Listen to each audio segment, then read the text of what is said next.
So, in the earlier videos, I talked about the modulus of the complex number. Okay. Now we'll see about the properties, okay, of this modulus. Right. Now, here we can see the modulus is the square root of a number, right?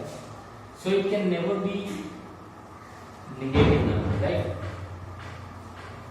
It has to be a positive number or it can be 0, right? So suppose we have a complex number which is purely real, right? Suppose z equals to a, right? Then what would be the modulus of z? That is equals to under root of a square, right? Isn't it? Yeah. Now, when we take up about the absolute value of a, that is also the same, right? So, when a complex number is purely real, then it is almost equal. The modulus is almost equal to the absolute value of that number, right? Now, we will see the properties of the modulus of the complex number. Okay.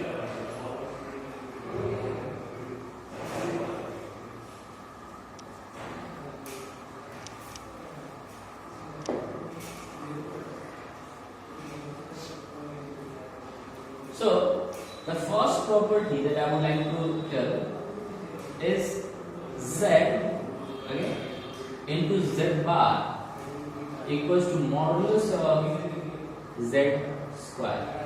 It means if you multiply that complex number with its conjugate, it is going to give you the modulus square, right?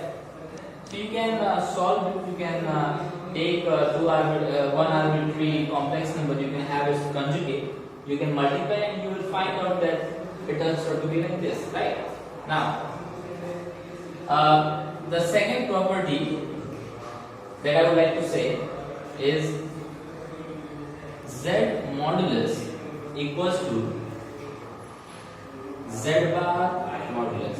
It means if you take the modulus of a complex number or you take the modulus of the conjugate of that complex number, both are going to yield you the same result. Why? It's because, see, if you take the modulus of the complex number itself, then that would be a square plus b square. Okay, if our complex number is a plus ib, right? And in similar manner, if you take the conjugate modulus, then that would be a square plus b square, because modulus is always the real part square and the imaginary part square. Okay, it's not with the iota, right? So it is always the same. So this is going to be the same, right?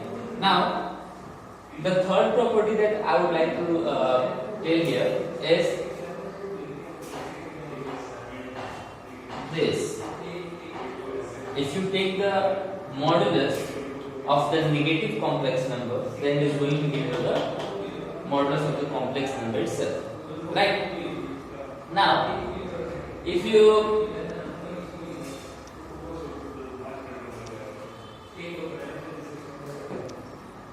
do modulus square, okay, then what would it be?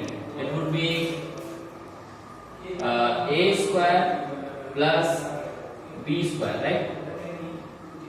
If our complex number is a plus ib, then it would be a square plus b square, right?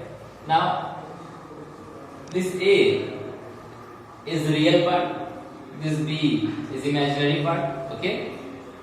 So we can say real part of z square plus real part of, sorry, this is imaginary part, imaginary part of z square, okay? And this one here, okay, is the square of the modulus, right? So we can say this thing to be greater than real part of z square. Yes. So this is a very important inequality. Okay. So please look at this.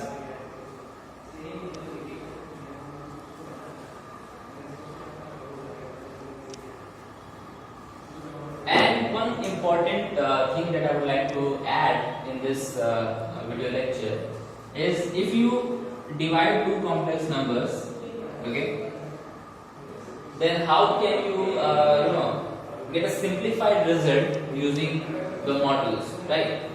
So we can write this as I talked about the division of two complex numbers in my earlier video. I told that we just multiply with the conjugate of the complex number by which we divide this complex number, right? So like this, right? Now from the properties of modulus which suggest z1 into z1 bar, that is going to be mod z1 square, right? So from that property we can write here z1 into z2 bar divided by modulus of z2 whole square, right? So this will give you a simple, it will turn your complex, procedure into simple one, right? So you can have one question on this, okay?